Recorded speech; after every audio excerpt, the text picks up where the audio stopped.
Hey, we want to welcome you back to the CashRegisterStore.com channel. Today's video is going to be an instructional video on how to take your X and your Z reports on the Sam4s SPS-300 series, which we have right here. Pretty easy process. The tech is going to break down on how to take the X, Z, also on the daily and on the periodic. He's going to explain the difference.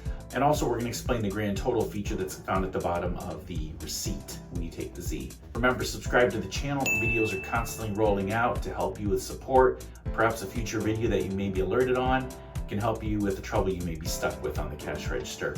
But to get started, let's go ahead and see how these reports are taken.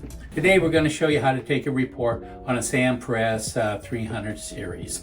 Either the 345, as we have here, or the 340, which has a flat keyboard.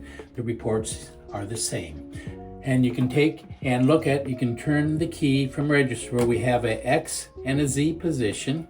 But today, let's step through an X report first. So we're simply going to turn the key down to X.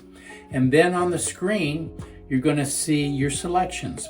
Number 1 is for X reports. So we're simply going to press 1 on the calculator pad. Now it tells us we could enter a report number, or we can simply press the cash key or clear to return to the main menu. But we want to take a report. We don't know what it is, so we simply press the cash key. Now it gives us our list of reports. Typically what you're going to do is a financial report, which is a 0. Your PLU report, which is a number 2, that are your departments here that we program in. So we want to take the financial report. We're simply going to press a 0. Now it asks us some questions here. Do you want a daily or a period? A period report would be like a weekly or a monthly. It could be a quarterly report whenever you reset it, but typically it'd be like a monthly report. So, but today we just want a daily, so we want a 0 up there next to the arrow on the screen. So we want a 0 because we want the daily. We're going to send it down to 0 is for print, 1 is display. We want to print it out on their sheet, so we want a 0. And then if we have multiple registers, 3, 4, 5, we could collect those reports together. It's an IRC mode, but 0, we just single register, it's a 0. So we simply press a 0 and out comes our report. That's it. And that gives us a reading on our totals here. If we want to do a periodic report, then simply we could go 0. And a monthly report would be a 1. We'd simply press a 1 for that. Then cash, we want a 0 for print, 0 standalone. And then it's going to take the report and print that out. And then we have our monthly report, which is really nice for your accountant. You can give that to him at the end of the month. So that's all you have to do to take your reports. Now, if you want the item key report, then we would simply press a 2 for PLU. And we want the daily report, which is 0. We want to print it, and we want it standalone. And we're going to do all of them. Would be all your departments, all your PLUs. Now, if you're doing scanning, you probably don't want to do that on a daily basis. If you've got several thousand items in your file, the report's going to be a mile long.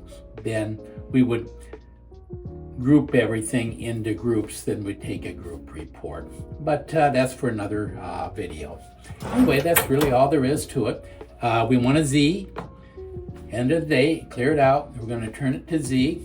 And then you're going to simply see 0 is for Z reports. So we're going to just press 0.